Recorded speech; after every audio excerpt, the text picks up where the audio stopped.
Est-ce que vous allez apporter des réponses à la convocation qui sera la vôtre dans le cadre de l'affaire de l'Angola Gate, puisqu'on vous reproche d'avoir perçu 15 000 € de Brenco, société de l'homme d'affaires? Yves Calvi, d'abord, ici, ce n'est pas un tribunal, votre émission. Laissez-moi le temps. Mais attendez, c'est pas devant vous, c'est devant mes pairs, devant les juges, que j'aurai à fournir des explications. Et j'attends ça avec beaucoup de sérénité et d'impatience. Je ne suis concerné en rien, mais vraiment en rien par cette affaire. Imaginez-vous que j'ai la moindre chose à me reprocher. Imaginez-vous, vous imaginez un magistrat trafiquant d'armes. Il y a 5 gardes des Sceaux qui se sont succédés. Elisabeth Guigou, Lebranchu, Clément, Perben, Rachid. Aucun de ces gardes des Sceaux n'aurait eu l'idée de me traduire devant une section disciplinaire. C'est que je n'ai rien, strictement rien à voir. Et le président de la République aurait pris la responsabilité de me nommer. Il y a une discussion sur des abonnements de soutien à une revue syndicale qui fera l'objet d'une explication. Je ne suis même pas poursuivi à titre personnel, mais en tant qu'ancien président de l'association professionnelle des magistrats, et je fournirai toutes mes explications et je prendrai ma part de responsabilité, donc, bien sûr. Mais l'Angola Gate, je ne suis pas au courant. Je suis désolé, je ne peux pas vous renseigner, je ne connais rien. J'entends bien. Donc au moins, vous savez que ça ne sera pas facile, le travail à venir. Toute ma vie professionnelle a été parsemée d'obstacles, parce que je crois que j'ai un défaut. Puisqu'on me demande de parler de moi, ben je parle de moi, je n'ai pas cette habitude. C'est que j'ai pas la langue de bois, et j'ai pas l'habitude de faiblir face à l'intimidation. J'ai toujours gardé cette ligne de conduite, parce que voyez-vous, moi ce qui m'intéresse, c'est Nicolas Jacquette. Ce sont tous ces enfants qui ont grandi dans des sectes, qui ont été victimes et totalement déstructurés, désocialisés. Moi je travaille pour eux. Je ne travaille pas pour ceux qui m'accusent de tous les procès de la terre. Georges Fenech, puisque vous évitez... J'ajoute que j'ai un casier judiciaire vierge. Oui. puisque vous évitez la langue de bois, l'autre question, elle est simple. On va dire qu'elle a trait au pouvoir et à la réalité de l'efficacité du travail de la Miviludes. Une des critiques qui était faite dans le même article par Emmanuelle Mignon, donc collaboratrice du chef de l'État, c'était de dire ces gens-là, la Miviludes, en gros, ils n'ont aucun pouvoir, même s'ils accompagnent, même s'ils ont une utilité, c'est quelque chose qui, au bout du compte, ne sert pas à grand-chose.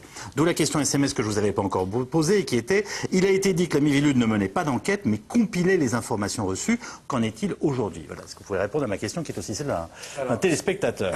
Moi, je reprends la balle au bon. Et je dis que, effectivement, la Miviludes doit évoluer. C'est une des propositions que j'ai formulées au Premier ministre cet été, dans un rapport que vous avez là, et d'une mission qui, aujourd'hui, est centrée sur le recueil d'informations, la sensibilisation, l'information. Il faut ajouter, à mon sens, un nouveau champ de compétences, l'action.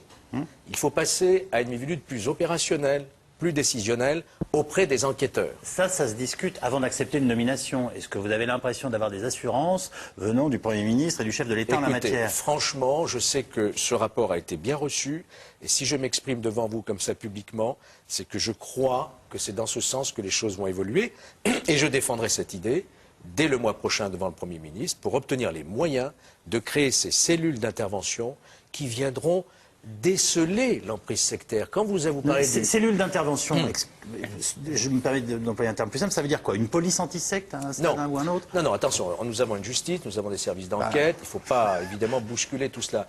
Il s'agit de prêter main forte par une expertise, par un gendarme, un policier, un expert psychiatre, un psychologue, des gens qui connaissent bien ce qu'est l'emprise sectaire et qui seraient appelés en renfort des enquêtes sur le terrain pour expliquer ce qu'il en est, et mieux traiter ces enquêtes, et mieux prendre en charge les victimes. Est-ce que ça veut dire, par exemple, pour vraiment, je cite ça mais au hasard, pour un père divorcé, d'obtenir qu'une cellule d'intervention puisse aller voir un enfant dans une secte où il vivrait avec sa mère?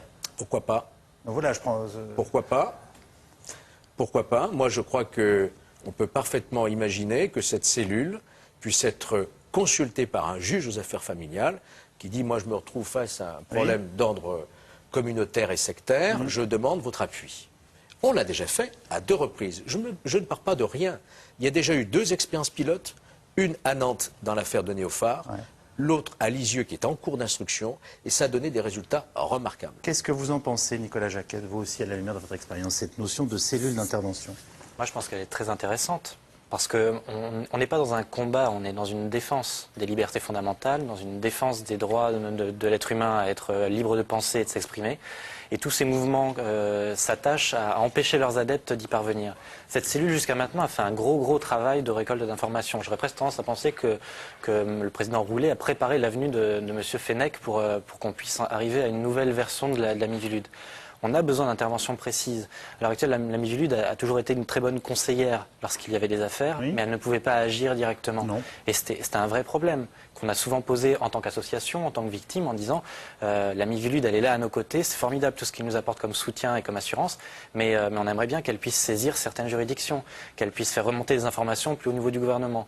Avec ces nouvelles propositions, c'est une chose qu'elle pourra concrètement faire. Qu'est-ce que vous en pensez, vous? Est-ce que ça vous inquiète, puisque vous trouvez que... Moi, je suis inquiet, non. en fait trop en la J'ai matière. donné quitus à Georges Fenech de sa moralité, je le fais volontiers. En revanche, je dirais que de ce point de vue de son intransigeance sur ces questions-là, je ne suis pas du tout d'accord avec lui. Je suis d'accord avec Emmanuel Mignon, je le dis franchement, je crois qu'il n'y a pas un problème si important des sectes en France, je crois que c'est un problème périphérique.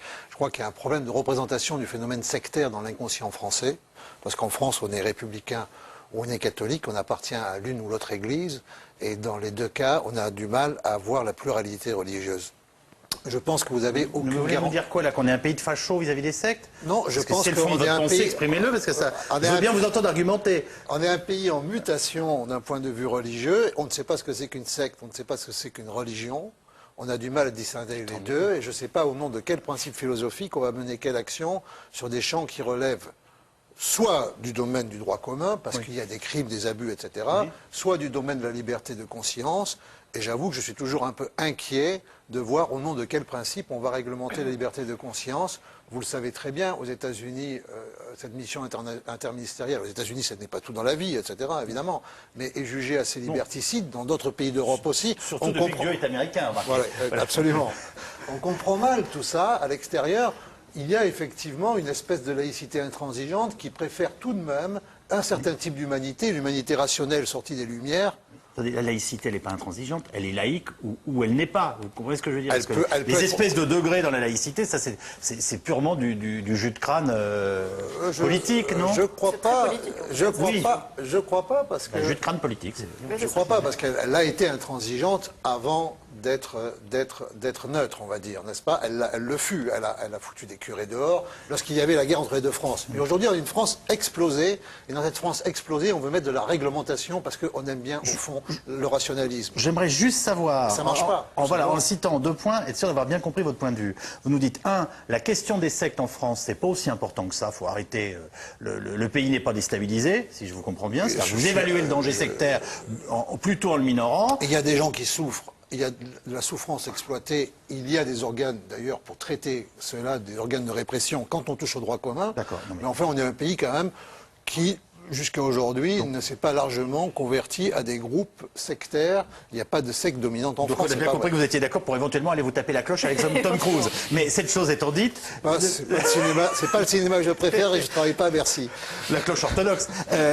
Deuxième point, vous nous dites, finalement, il y a un arsenal de lois qui existe dans ce pays, et quand il y a du droit commun ou quelque chose qui peut être traité au pénal, on n'a pas besoin je dirais, d'aborder ça de façon spécifique sous l'angle sectaire. Vous avez bien compris? C'est-à-dire, Yves Calvi, si vous voulez penser que vous êtes un martien, tant que vous ne créez pas de troubles à l'ordre public, je ne vois pas pourquoi je viendrais réglementer votre conscience.